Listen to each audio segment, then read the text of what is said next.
Meu prado é um coração desperto, e os paraísos todos desfeitos. Os velhos mitos foram vendidos tão barato que eu nem acredito. Eu nem acredito que aquele garoto que ia salvar o mundo rezava olhando pro fundo do escuro.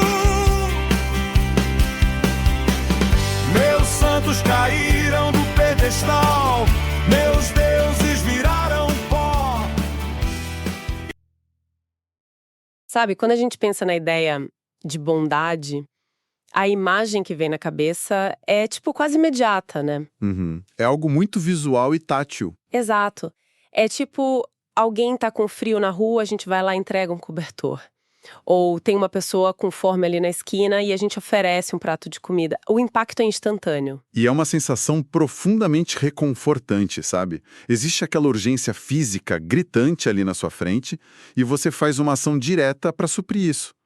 Nós fomos muito, mas muito condicionados culturalmente a enxergar a moralidade máxima exatamente através dessa lente, da resolução imediata. Pois é, mas e se a gente, sei lá, der um passo para trás? Começar a olhar para as engrenagens ocultas que criam essa fome e esse frio, de novo, geração após geração. Aí a coisa muda de figura. Muda muito. Quando a gente olha para o sistema como um todo, aquela clareza reconfortante simplesmente evapora.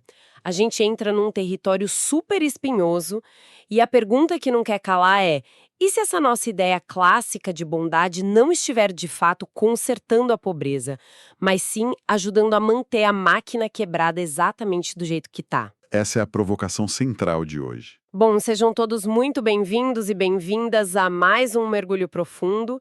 Eu tô super animada porque a nossa missão hoje é dissecar as reflexões de uma pilha de materiais do pesquisador Dr. Jorge Guerra Pires. Isso mesmo. E, mais especificamente, a gente vai focar num ensaio super instigante dele chamado Cosmovisão Ateísta. Deveriam os ateus fazerem projetos sociais?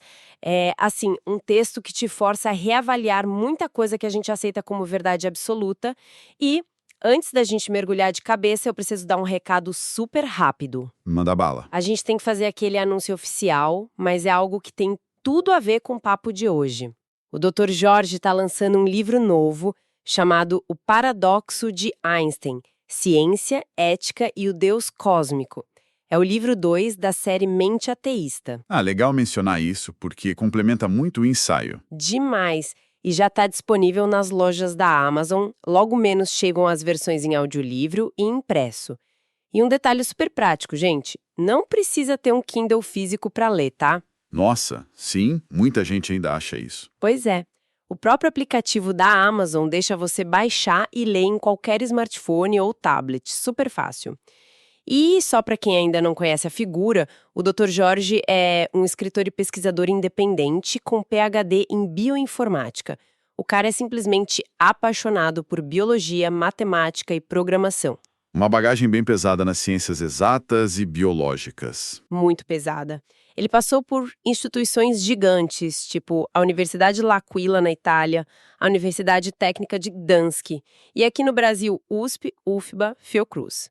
E o mais legal é que ele pegou todo esse raciocínio lógico e começou a aplicar em críticas sociais, política e religião. Exato. É uma ponte fascinante entre o pensamento computacional, sistêmico e as nossas falhas sociais.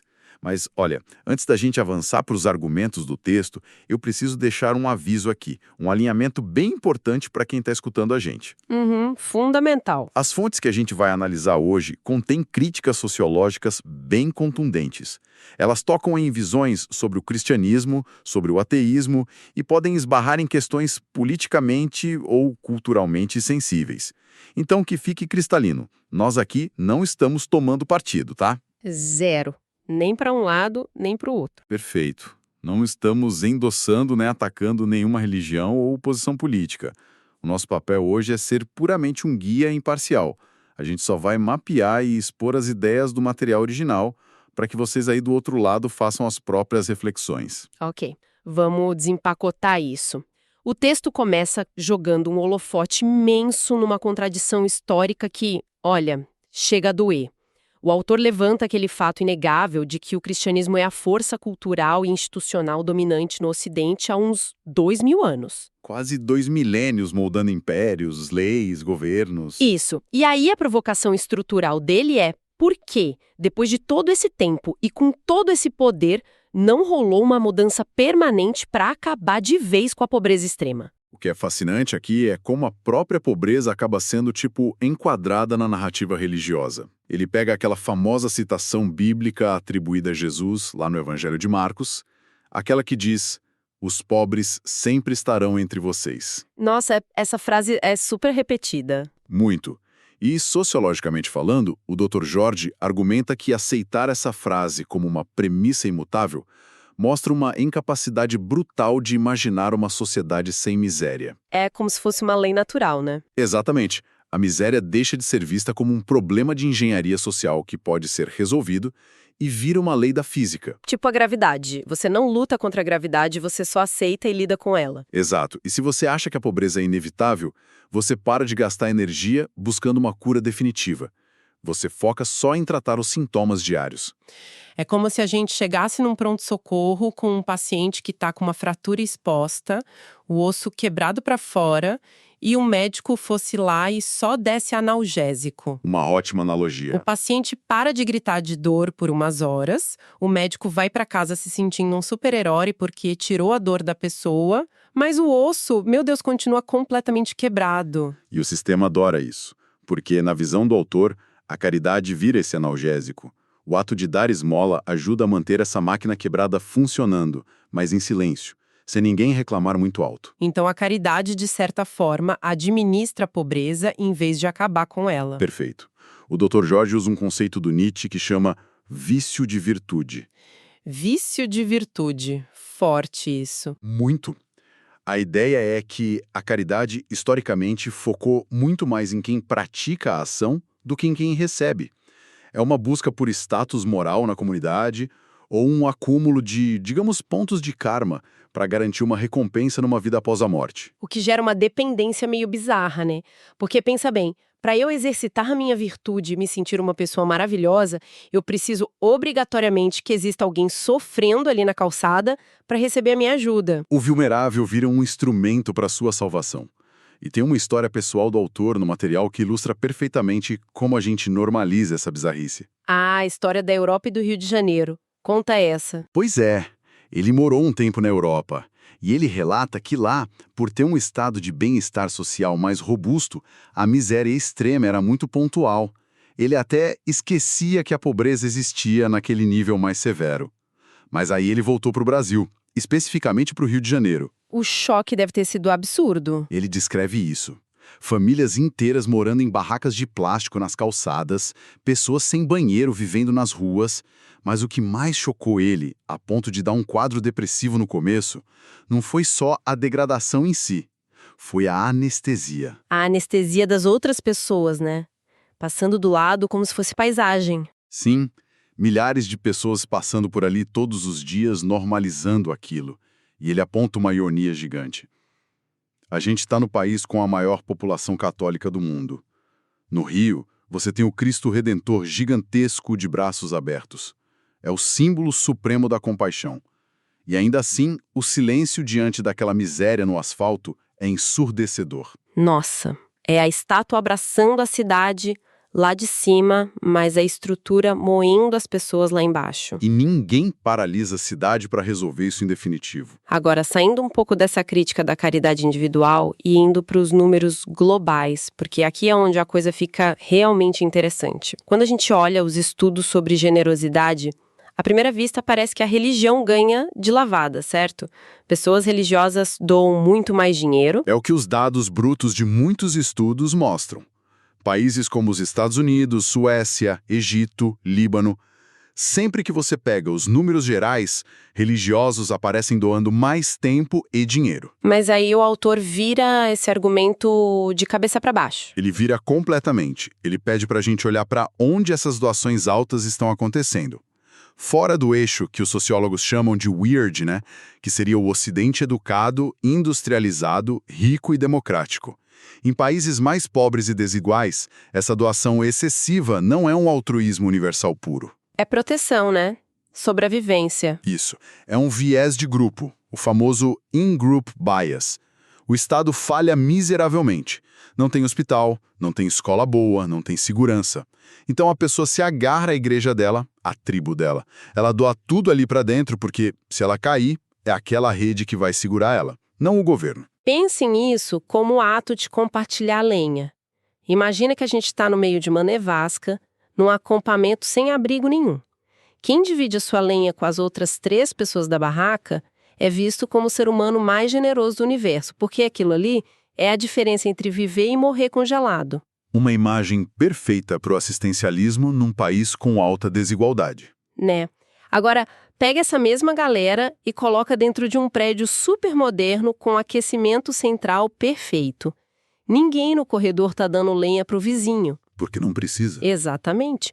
O vizinho, que por acaso pode ser ateu e mora ali no 5º andar, ele não vai aparecer nas estatísticas como alguém que doou lenha. Mas não é porque ele é mesquinho, é porque o prédio inteiro já funciona e mantém todo mundo aquecido. Isso significa que a moral secular foca em indicadores que as pesquisas de doação simplesmente não conseguem medir. Sem dúvida nenhuma. O que é fascinante aqui é que a moral secular não se manifesta na esmola na porta da padaria. Ela se manifesta, na defesa de impostos progressivos, na exigência de uma educação pública robusta, em políticas redistributivas. É o que chamamos de justiça instrumental. O tal do aquecimento central do prédio. Isso. E a ONU mostra esse padrão claramente. Regiões com altíssima religiosidade, tipo a América Latina ou o Bible Belt nos Estados Unidos, costumam ter desigualdade muito maior e um IDH mais baixo. Caramba, os dados mostram isso. Sim. A hipótese é que, quando você desloca o foco da justiça plena para um paraíso após a morte, você esvazia aquela urgência, aquela raiva necessária para mudar as engrenagens da política no aqui e agora. Ah, e tem outro detalhe dos estudos. Qual? Quando as pessoas laicas ou ateias resolvem fazer caridade, a doação delas tem uma tendência muito maior de cruzar fronteiras de grupo. Elas doam mais para os outgroups, para pessoas totalmente fora do círculo de convivência ou identidade delas. O que mostra uma visão bem menos tribal. Mas aí a gente chega no coração do ensaio do Dr. Jorge. Porque, beleza, a gente desconstruiu a caridade baseada na fé. Vimos que a visão secular foca no sistema. Mas e na prática? Um indivíduo ateu, ele deve ou não montar projetos sociais? O autor é muito direto. Ele diz que é uma armadilha achar que o ateísmo tem que copiar o modelo das igrejas. Uma armadilha. Como assim? Porque o ateísmo não prescreve regras. Ele é, por definição, só a falta de crença em divindades. Não é um clube com mandamentos. E tentar competir com as instituições religiosas no mercado da caridade é jogar um jogo com as regras delas. Ele até cita um vídeo no ensaio que é bem peculiar. Ah, o vídeo da inteligência artificial. Nossa, essa parte é muito doida. Ele descreve um vídeo gerado por IA mostrando um monte de ateus segurando bandeiras enormes com o símbolo do ateísmo, enquanto distribui marmitas para moradores de rua. E o autor chama isso de, literalmente, brega. Eu confesso, na hora que eu li, eu dei uma travada. Eu pensei, pera, entregar comida para quem está com fome é ótimo, porque o autor está criticando o ato de segurar uma bandeira junto. Isso levanta uma questão importante. A crítica não é a comida. A crítica é a teatralidade do negócio. O perigo de tentar provar para a sociedade que, olha, nós ateus também somos bonzinhos. Ah, entendi. É aquele esforço desesperado por validação. Isso. Vira um marketing identitário. E a igreja faz isso há milênios. É o território deles. Em vez desse assistencialismo de vitrine, o Dr. Jorge argumenta que a energia secular deveria ser direcionada para o embate político e pedagógico. Bater de frente com a estrutura. Exato. Lutar por um Estado de fato laico. Proteger minorias que são esmagadas por dogmas, como a comunidade LGBTQIA+. E, muito importante, combater a doutrinação religiosa dentro das escolas públicas. E focar em consertar o osso, não em dar o analgésico. Ele até lista algumas figuras históricas para provar que o verdadeiro legado secular é outro, né? Sim, figuras gigantescas. Alan Turing, por exemplo, o gênio que praticamente criou a computação moderna e ajudou a derrotar os nazistas. Bertrand Russell também é citado, né? Isso, o matemático e filósofo. E na literatura ele traz o José Saramago. O ponto dele é que nenhum desses caras mudou um mundo distribuindo sopa no bairro. Eles mudaram o mundo avançando a ciência, a lógica, a literatura, o avanço humano universal. O legado deles foi tectônico. Mas olha, eu vou fazer o papel de advogada do diabo aqui rapidinho. Opa, manda. E se, um grupo de jovens que por acaso são ateus se juntar para abrir uma escolinha de música de graça na comunidade deles? O autor é contra isso? Porque me soa meio injusto exigir que a galera resolva os problemas estruturais gigantescos e não possa simplesmente ajudar a vizinhança porque é assistencialismo. Mas aí é que tá a nuance da coisa. O autor não é de forma alguma contra a ação voluntária humanista. Ah, tá. Ele não proíbe a bondade local. Claro que não. Se o grupo quiser fazer uma ação cultural, dar aula de música, esporte, só pelo bem-estar humano maravilhoso, o problema e o que ele critica é quando isso vira uma obrigação moral para limpar a barra do ateísmo na sociedade. Não pode ser um pedágio. E tem um entrave prático enorme no Brasil que ele menciona também. A parte da burocracia, né? Sim. É uma briga de Davi e Golias. As igrejas e instituições religiosas têm isenções fiscais gigantescas, proteções enormes. É muito fácil abrir e manter. E a prestação de contas é super frouxa. Muito. Agora, tenta abrir uma ONG ou uma associação puramente laica no Brasil. Imagino que seja um pesadelo. É um oceano de impostos, regras trabalhistas, taxas, a carga burocrática te esmaga. Então, até o sistema legal no Brasil empurra o assistencialismo para o colo das religiões. É por isso que ele insiste. O dever primário de acabar com a miséria não pode ser das ONGs. Tem que ser do Estado. Caramba! Então, o que tudo isso significa, no fim das contas? A gente partiu de uma imagem super simples de caridade, né? Entregar comida e viu como isso, se não tiver cuidado, só normaliza o problema. Vira o vício de virtude. Exato. A gente passou pela diferença entre aquela doação tribal de sobrevivência e a segurança que um prédio aquecido, ou seja, um estado funcional, oferece para a sociedade. E chegamos à conclusão de que a energia secular deveria focar muito mais em mudar as engrenagens da máquina do que só jogar óleo numa peça que está completamente quebrada. É uma mudança de paradigma. E isso me leva a pensar numa provocação final bem profunda para quem está ouvindo a gente e expandindo um pouco o texto. Adoro. Manda provocação. Imagina que o projeto secular vença no futuro. Imagina que o Estado consiga resolver absolutamente todas as necessidades básicas da população. Um lugar onde a caridade individual de dar comida ou cobertor se torne 100% obsoleta. Um cenário dos sonhos. Sim, mas o que acontece com a nossa psicologia humana? Como fica aquela nossa necessidade instintiva e até um pouco vaidosa de se sentir virtuoso? Nossa, é verdade. Se o Estado resolve tudo, quem é que a gente salva para se sentir herói? Exatamente. Como as futuras gerações vão demonstrar a bondade moral delas quando, literalmente, ninguém mais precisar ser salvo da sarjeta? É algo para se pensar. É de explodir a cabeça. É o tipo de problema que eu adoraria que a gente tivesse um dia, viu? Bom, eu queria agradecer demais a companhia de todo mundo que acompanhou a gente hoje nesse mergulho pelas ideias instigantes do Dr. Jorge Guerra Pires. Foi um papo excelente. Foi sim. E lembrem-se, pessoal, a curiosidade e o pensamento crítico são as nossas melhores ferramentas sempre. Fiquem de olho nas engrenagens ao redor de vocês e até o nosso próximo encontro. Tchau, tchau!